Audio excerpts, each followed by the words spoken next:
नमस्कार, मैं हूं आपके साथ आयुषी ओझा। आप सभी दर्शकों का अन्नदाता कार्यक्रम में स्वागत करती हूं। हमारे देश का किसान जन का पोषक है, वह श्रम का देवता है, अन्नदाता है। उसमें ही भारत की आत्मा निवास करती है। ऐसे ही किसानों की प्रगति के लिए हम खेती बाड़ी से जुड़ी हुई बहुत सी नई लाभकारी जानकारियां हर रोज सुबह लेकर आते हैं। तो चलिए कार्यक्रम शुरू करने से पहले देखते हैं क्या है आज के अन्नदाता में। तरबूज की खेती ने किसान के जीवन में घोली मिठास।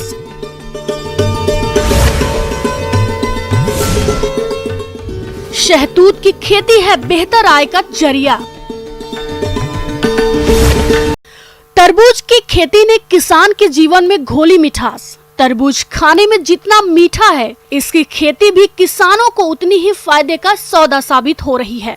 और आज हम आपको गांव कानून गोवाली स्वाभिमान जिला अलवर के प्रगतिशील किसान रोहिता शव स्वामी से मिलवा रहे हैं, जो तरबूज के साथ मिर्च की खेती करके काफी अच्छी आय कमा रहे हैं। तो इन्होंने इतनी अच्छी आय लेने के लिए किस प्रकार से की तरबूज की खेती, आइए जानते हैं खुद इन्हीं से। मेरा नाम रोहिता स्वामी है और मैंने प्रारंभ में पहले गेहूं, सरसों, बाजरा ऐसे फसल किया करता था और अब मैंने पहली बार तरबूज की क्रॉप ली है। तो उसमें मैंने लगभग दिसंबर माह में क्रॉप लगाई थी और अभी अप्रैल माह में इसको मैं क्रॉप को तोड़ रहा हूँ। तो इसमें पहली बार लगाया था मैंने ये क्रॉप। इस माह में इसका टोटल खर्चा लगभग 70,000 रुपये आया है। तो इसका इस महीने में इस क्रॉप को मैं बेच रहा हूँ तो इसका किलो का भाव है 13 से 15 रुपये प्रति किलो का। तो ये 20 टन के लगभग मेरा माल तैयार है 2 बीघा के अंदर, जो लगभग 2,60,000 रुपये का बिकेगा लगभग। तो इसमें खर्चा लगभग 70,000 रुपये खर्चा है, जो 2 लाख रुपए की मुझे आमदनी हुई है। प्रदेश के किसान अब परंपरागत खेती से हटकर कुछ नया और अलग करके अपनी आर्थिक स्थिति सुधारने में लगे हैं, जो विपरीत परिस्थितियों के बावजूद भी खेती में सफलता की नई ऊंचाइयां छू रहे हैं। ऐसे ही है ये सफल किसान, जो तरबूज के साथ मिर्च की खेती से लाखों का शुद्ध मुनाफा कमा रहे हैं। मैंने स्टार्टिंग में इसकी बुआई जोताई करके तैयार किया। उसके बाद में इसमें बेड तैयार किए, लगभग 2 बीघा में 52 बेड तैयार किया इसमें। उसके बाद मल्चिंग लगाने के बाद में इसमें बीज रोपण किया। वैरायटी, अच्छी वैरायटी का बीज लगाया था। उसके बाद में हमने इसको बीज रोपण किया दिसंबर माह में। उसके बाद में हमने तुरंत उसके अंदर पानी दिया, ड्रिप के माध्यम से पानी सिंचाई की। खरपतवार के लिए हमने पहले इसमें मल्चिंग वगैरह लगा के और उसके बाद में ड्रिप लगाई हमने। इसके समय समय पर हमने सिंचाई की इसके ड्रिप के माध्यम से और फर्टिलाइजर इसके ड्रिप के माध्यम से चढ़ाया। 10-15 दिन के बाद में NPK 19-19, 12-61, बोरोन, कैल्शियम वगैरह ये चढ़ाते रहे। ड्रिप के माध्यम से इसको दिया है। हर 15 दिन 10 दिन के अंतराल में इसको पानी की पूर्ति करते रहे। नीचे जिस जड़ों के अंदर इसमें हमने कैल्शियम, बोरोन, NPK वगैरह चढ़ाया। कभी कभी कीटनाशक लग जाते, उसके स्प्रे भी हमने की। कीट वगैरह के लिए हमने सर बाजार से स्प्रे वगैरह की और 2 बीघा में लगभग माल अच्छे से तैयार होने लग गया। पहली बार हमने ये फसल की है, जो बढ़िया उत्पादन दे रहा है फिलहाल। और अच्छी वैरायटी लगाई थी इसमें, जिसका उत्पादन अच्छा हुआ है हमें। जहाँ चाह वहाँ राह, कुछ ऐसा ही कर दिखाया ये किसान भाई, जो गर्मी के मौसम में कम पानी की उपलब्धता के बावजूद ड्रिप मल्च लगाकर तरबूज के साथ मिर्च की खेती की और अपनी सूझबूझ और कड़ी मेहनत से बम्पर पैदावार से अच्छी आय कमा रहे हैं। इन्होंने तरबूज को औसतन 13 रुपए प्रति किलो के भाव से बेचा, जिससे इनको 2,60,000 रुपए की आमदनी हुई और मिर्च की खेती से 40,000 रुपए मिलने की संभावना है। इस प्रकार से इन्हें तरबूज और मिर्च की खेती से कुल आय 3 लाख रुपए हुई और इनकी कुल लागत 1 लाख रुपए लगी। इस तरह से इन्हें तरबूज और मिर्च की खेती से शुद्ध मुनाफा 2 लाख रुपए मिलेंगे। क्योंकि इतना अच्छा लाभ मिलने का कारण है कि इन्होंने तरबूज और मिर्च की खेती उन्नत तकनीक से की और इस समय सब्जियों का बाजार भाव काफी अच्छा चल रहा है, जिससे इनको अच्छा मुनाफा मिला। हमारे 2 बीघा के अंदर 20 टन माल उत्पादन हुआ है, तो रेट लगभग 12 से 15 प्रति केजी मार्केट का भाव है। तो लगभग ये 2.5-3 लाख रुपए का माल हमारा परचेज हो जाएगा मार्केट में। तो लगभग हमारा खर्चा काट के और 2 लाख रुपए लगभग सेव हो जाएंगे हमारी। और आसपास किसानों को मैं ये कहना चाहता हूँ कि ये कम समय की फसल है और अच्छा उत्पादन होता है, इसके प्रति उजागर होना चाहिए। मैंने ये क्रॉप फर्स्ट स्टार्टिंग में लगाई है और इसका मुनाफा मुझे लगभग 2 लाख रुपए मुनाफा हुआ है 2 बीघा के अंदर। ब्रेक के बाद आप सभी दर्शकों का अन्नदाता में स्वागत है। किसान भाइयों, यूं तो हमारे प्रदेश के बहुत से किसान भाई अपने खेतों में विभिन्न तरह की फसलों की खेती करके अपनी आजीविका चलाते हैं, मगर आज हम बात कर रहे हैं एक ऐसे पौधे की जिससे किसान न केवल फल प्राप्त कर सकते हैं, बल्कि इससे इमारती लकड़ी और पशु आहार के साथ साथ रेशम उद्योग से भी अच्छा मुनाफा कमा सकते हैं। जी हाँ, हम बात कर रहे हैं शहतूत के बारे में। तो आइए जानते हैं किस तरह से किसान अपने खेतों में शहतूत की खेती कर अच्छा मुनाफा कमा सकते हैं। ये बता रही हैं डॉक्टर अनीता।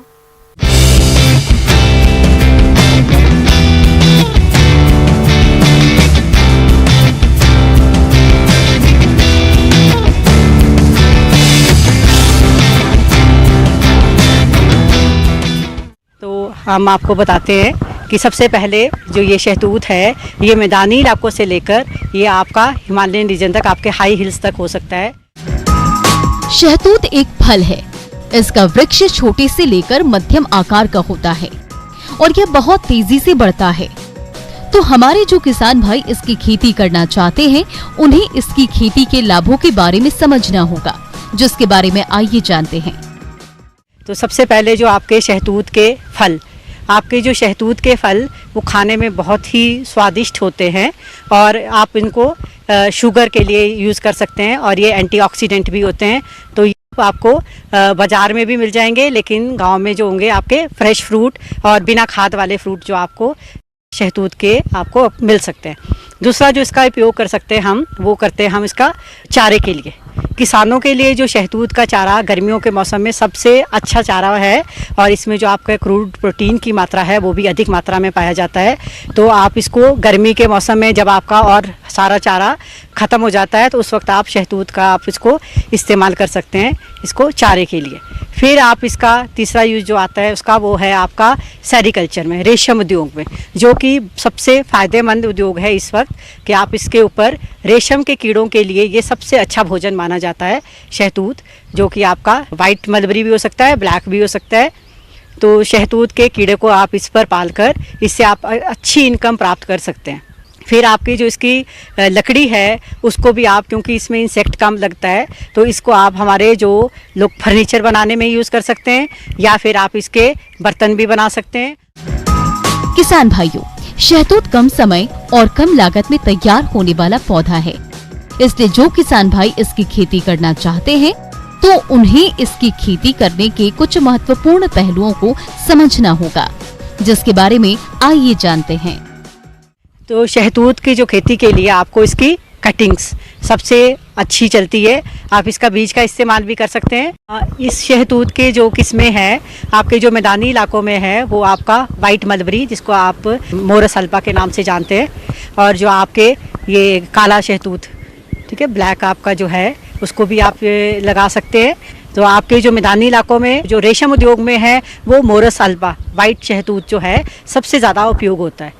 पर जो कटिंग है वो उसमें इजी टू रूट है, तो आप इसकी कटिंग जो है वो सर्दियों के मौसम में आपने इसकी कटिंग्स बनानी है। और जो कटिंग का साइज़ रहेगा वो आपका रहेगा, कलम का साइज़ वो रहेगा आपका 8 से 9 इंच, जिसमें आपके 2 से 3 बड आपके ऊपर होने चाहिए ज़मीन के ऊपर।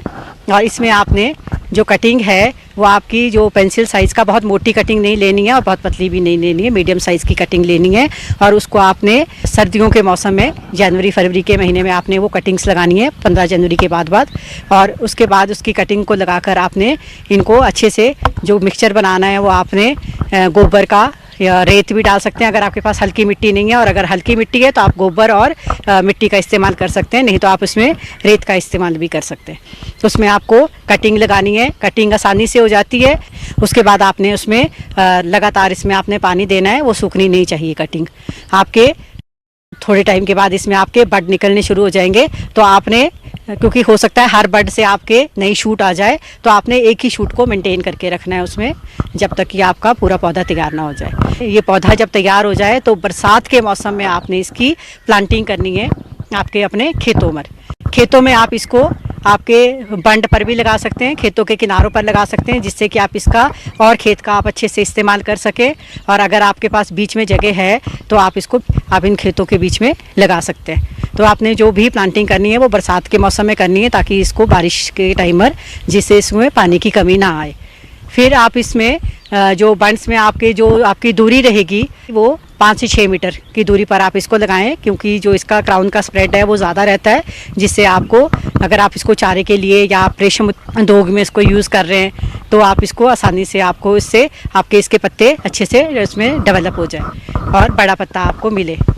और प्रबंधन में आपको कुछ करना है तो आप इसकी पोलार्डिंग कर सकते हो। जैसे आप चारे के लिए आप उसके ऊपर से इनकी शाखाओं को काट सकते हैं, जिससे जब आप इसकी पूरी शाखाएं काट जाएंगे तो अगले साल के लिए आपके जो नए पत्ते आएंगे उसमें आपके जो रेशम उद्योग वाले जो किसान हैं उसके लिए बहुत फ़ायदा होगा, क्योंकि जो रेशम के जो कीड़े हैं वो नए पत्तों को ज़्यादा अच्छे से आप उसके चबा सकते हैं और नए पौधों के लिए वो उनका अच्छा चारा बनता है। तो उसके जो विशेष प्रबंधन में यही है कि आप इसका जो क्राउन का साइज़ है, आपका ट्री का साइज़ है, उसको आपने छोटा ही रखना है, जिससे कि आप आसानी से इसको प्रबंधन इसका कर सकें और आप इसके कीड़ों को आराम से इससे निकाल सकें। शहतूत की खेती में आपको बहुत ज़्यादा अधिक मैनेजमेंट की ज़रूरत नहीं पड़ती है। इसमें आपको समय समय पर आपको इसमें पानी देना है और आपको एक तौलिया बनाना है, प्रॉपर तौलिया, जिससे इसमें कि किसी भी तरह की वीड्स ना आए, खरपतवार इसमें ना उग सके। तो आपको बहुत ज़्यादा, अगर आप चारे के लिए इसका इस्तेमाल कर रहे हैं तो आपको किसी भी तरह का खाद डालने की ज़रूरत नहीं है, सिर्फ आप इसमें गोबर मिलाकर अच्छे से ये पौधा अच्छे से चल जाएगा। पर अगर आप कभी बहुत ज़्यादा आपको फ्रूट की क्वांटिटी आपको ज़्यादा लेनी है या और चीज़ों के लिए इस्तेमाल करना है तो आप इसमें यूरिया का इस्तेमाल कर सकते हैं। बाकी आपको सिर्फ इसमें पानी की अधिक आवश्यकता रहती है। आपने इसमें बीच बीच में आपने पानी देते रहना, जिससे कि ये अच्छे से आपका तैयार हो सके। तो ये बहुत ज़्यादा आपका जो शहतूत है ये बहुत ज़्यादा आपका प्रबंधन भी नहीं मांगता है, और इस छोटे से ये बहुमूल्य पौधे कम समय में और आपके कम पैसों में आप इसकी खेती कर सकते हैं और इससे एक अच्छा लाभ कमा सकते हैं। ब्रेक के बाद एक बार फिर से आप सभी दर्शकों का अन्नदाता कार्यक्रम में स्वागत है। हमारे जिन किसान भाइयों के पास आम के बगीचे हैं वे इनसे गुणवत्ता युक्त अधिक फलों का उत्पादन तभी प्राप्त कर सकते हैं जब इनमें लगने वाले कीट और रोगों की पहचान कर समय रहते नियंत्रण करें। तो आम के बाग को कौन कौन से कीट और रोग नुकसान पहुंचाते हैं और आप इनका नियंत्रण किस तरह से करें, इसकी जानकारी दे रहे हैं विषय विशेषज्ञ प्रवीण साहू। अब जिन किसान भाइयों ने अपने बगीचे में आम के पौधे लगा रखे हैं उनमें कुछ अभी इस समय कीटों का जो है बहुत प्रकोप है। फलों का राजा आम की बात करें तो इस समय आम के बागों में मौसम के उतार चढ़ाव के कारण बाग में कीट रोगों का प्रकोप देखा जा रहा है। तो आप समय रहते पहचान करके इनका नियंत्रण कैसे करें? सबसे पहले आप देखेंगे कि इसमें प्रमुख कीट है एक फुदका रोग, जिसे हम मैंगो हॉपर भी कहते हैं। आपको मैं बताना चाहता हूँ कि ये फुदका क्या है। तो फुदका एक आप देखेंगे, बोर के पास जाएंगे या आप उसकी जो बोर आए उसकी टहनी को आप फैलाएंगे तो आप देखेंगे कि मच्छर नुमा, एक फुदका नुमा जो है मच्छर टाइप के टहनी पे, पत्तियों पे और हर जगह फैलते हैं। तो ये समझो कि आपको इस पे अटैक हुआ है। इसका केमिकल उपचार ही है, मतलब रासायनिक विधि से उपचार करेंगे। एविडाक्लोपिड दवा आती है, तो इस पर अपन 1 ml दवा 3 लीटर पानी में घोल के इनको जो बोर पे और पत्तियों पे अपन इतना तर कर दें कि ये पूरा जो है उसमें जो अपना जो स्प्रे है वो पूरा हो जाए। तो इसमें आप 15 दिन के बाद देखेंगे कि उसमें आपका नुकसान कब हो जाता है। दूसरा और प्रमुख कीट लगता है इसमें, एक है मिलीबग, जिसको अपन चेपा कीट भी कहते हैं। तो ये क्या है, देखते हैं तो इसका जो है ये ज़मीन से जाता है, तो इसके क्योंकि जो इसके प्यूपा रहते हैं वो ज़मीन में रहते हैं, तो ये अपन देखते हैं ज़मीन से ये अपने तने की सहायता से ये जहाँ अपना बोर रहता है वहाँ तक पहुँच जाते, तो अपन देखेंगे इसकी पहचान के लिए तो ये सफ़ेद कोमल रहता है और ये अपने मखमली टाइप का रहता है, कुशन टाइप का रहता है। उसको आप जब हाथ से छू के दबाएंगे तो ये इसमें ये हलचल होती है, तो अब समझ जाओ ये मिलीबग है। तो वर्तमान के लिए अपन को क्या करना है कि 2 फुट ऊंचाई पे 2 फुट ऊंचाई पे अपन जो स्टेम रहेगा, तना रहेगा आम का, उसमें जो दरार रहेगी उसको आप मिट्टी से भर दें। फिर एक पॉलीथीन जो है 6 इंच मतलब चौड़ी पॉलीथीन उस पर लपेट दें और लपेटने के बाद उसमें आप ग्रीस लगा दें या कोई ऑयल वायल लगा दें, तो जो मतलब तने की सहायता से वो चढ़ते हैं तो वो चिपक जाएंगे या खिसक के नीचे गिर जाएंगे। दूसरी बात क्या है, अगर वो अपने बोर में लग गए हैं और अपने तो उसकी रोकथाम के लिए जैसे एमिडा क्लोपिड है या ट्राइजोफास है, उसका जो है आप जो है स्प्रे करें तो उससे भी नियंत्रण कुछ हद तक हो सकता है। आम के पेड़ों में लगने वाला एक रोग है आम का गुच्छा, लेकिन विशेषज्ञों का मानना है कि इस रोग का कारण पौधे में होने वाले हार्मोनों के असंतुलन से होता है। गुच्छा रोग से ग्रसित आम के पेड़ में पत्तियां और फूलों में अनियमित वृद्धि हो जाती है, जिससे एक ही स्थान पर अनगिनत छोटी छोटी पत्तियां निकल आती हैं और बौर के फूल गुच्छों में हो जाते हैं। तने की गांठों के बीच का अंतराल अत्यधिक कम हो जाता है और बाद में ये गुच्छा नीचे की ओर झुक जाता है तो बंची टॉप जैसा दिखाई देता है। इसके कारण बौर गिर जाते हैं और फल का निर्माण नहीं हो पाता। उत्पादन में भी भारी गिरावट आती है। किसान भाइयों, तो आम बाग में गुच्छा रोग की रोकथाम के लिए प्रारंभिक अवस्था जनवरी-फरवरी माह में ही रोग ग्रसित टहनिया या बौर को 30 से 40 सेंटीमीटर नीचे से काट दें और अधिक प्रकोप होने पर NAA 200 ppm घोल बनाकर छिड़काव करना चाहिए या 4 मिलीलीटर प्लानोफिक्स की मात्रा को 9 लीटर पानी के हिसाब से घोलकर छिड़काव करें। भाइयों, दूसरा रोग है इसमें रहता है भभूदिया रोग या छाछिया रोग या पाउडरी बिल्डू, ये तीनों नाम से अलग अलग जगहों पे जो जाना जाता है। तो इसमें क्या रहता है, जो बोर है तो बोर में अगर आप देखेंगे तो बोर का कुछ भाग सफ़ेद से भूरा होने लगता है और आप देखेंगे उनकी जो है फूलों को हाथ लगा के देखेंगे तो आपके हाथ पे सफ़ेद सफ़ेद चूड़ जला टाइप का या चूड़ टाइप का आपके हाथों में आ जाता है। ये समझो ये भभूदिया रोग है।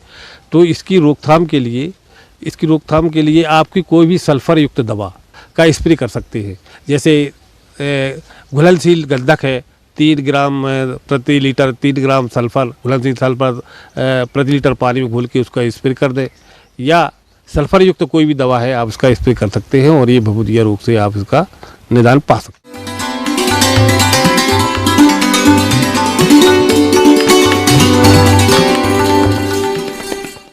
आइए जानते हैं अन्नदाता निशुल्क फोन के माध्यम से पूछे गए समस्याओं का समाधान। आज की निशुल्क अन्नदाता हेल्पलाइन में जिस प्रश्न को कार्यक्रम में शामिल किया गया है उसे पूछा है गांव मलेर, जिला श्रीगंगानगर के किसान सर्वेश कुमार ने। आप मूंग की बुआई के बारे में जानकारी चाहिए है तो सर्वेश कुमार जी आपकी जानकारी के लिए प्रस्तुत है कार्यक्रम का यह अंश।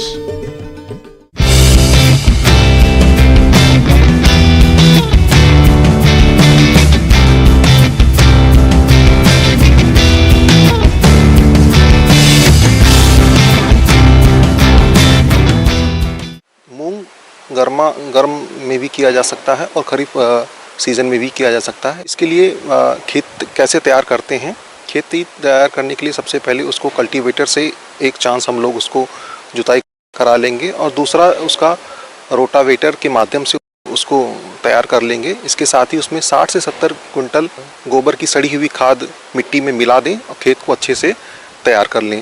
फर्टिलाइज़र की डोज हमको 20 किलोग्राम नाइट्रोजन, वैसे तो इसमें नाइट्रोजन की कोई बहुत विशेष आवश्यकता नहीं पड़ती है, लेकिन फिर भी अगर उस खेत में अगर नाइट्रोजन की कमी है तो उसको 20 किलोग्राम नाइट्रोजन, 40 किलोग्राम फास्फोरस और 20 किलोग्राम पोटाश की आवश्यकता पड़ती है। इसमें किसान भाइयों को ये देखना है कि हमें जो प्रभेद हम चुनेंगे वो सबसे बेहतर होना चाहिए। किसान भाइयों, अब बात करते हैं मूंग की उन्नत किस्मों की। तो फसल से अधिक पैदावार लेने के लिए आपको इसकी उन्नत किस्मों का चुनाव करना होगा। इसके लिए किसान भाई मूंग की फसल की बुआई के लिए आप SML 668 किस्म, जो कि 60 से 65 दिनों में पककर तैयार हो जाती है।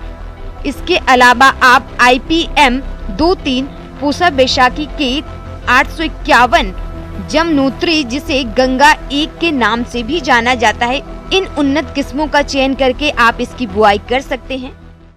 और इसमें हमें बीज दर जो है, अगर छोटे दाने के हैं तो 20 से 25 किलोग्राम प्रति हेक्टेयर की दर से लगेगा, अगर बड़े दाने हैं तो 30 से 35 किलोग्राम प्रति हेक्टेयर की दर से लगेगा।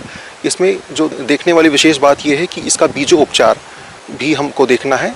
2 ग्राम कार्बेंडाजिम प्रति किलो की दर से इसको हमको ट्रीट करना है बुआई के 24 घंटे पहले, और बुआई से 4 घंटे पहले हमें इसको राइजोबियम कल्चर से इसको ट्रीट करना है, ताकि इसमें किसी भी प्रकार का रोग या व्याधि से इसको हम बचाया जा सके और उत्पादन में 30 से 40% की वृद्धि हो सकती है।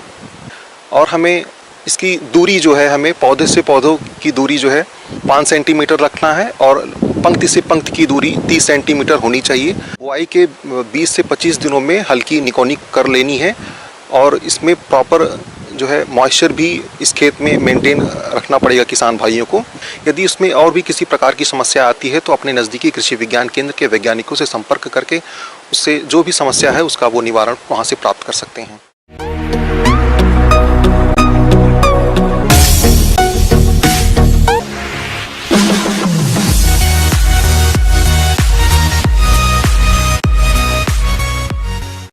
एक नजर डालते हैं राज्य के कुछ मंडियों के प्रमुख फसलों के बाजार भाव पर।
किसान भाइयों, कृषि संबंधित समस्या और सुझावों के लिए आप हमें इस पते पर संपर्क कर सकते हैं। प्रोड्यूसर अन्नदाता news 18 Rajasthan, Ramoji film city, Hyderabad 501512। साथ ही आप हमें ईमेल भी कर सकते हैं। हमारा ईमेल है p18annadatarajasthan@nw18.com। इसके अतिरिक्त आप हमें निशुल्क हेल्पलाइन नंबर 180088926163 पर सोमवार से शनिवार सुबह 10 से शाम 4 बजे के बीच संपर्क कर सकते हैं। अब समय हो रहा है आपसे विदा लेने का। कल फिर मुलाकात होगी कृषि से जुड़ी महत्वपूर्ण जानकारियों के साथ। नमस्कार।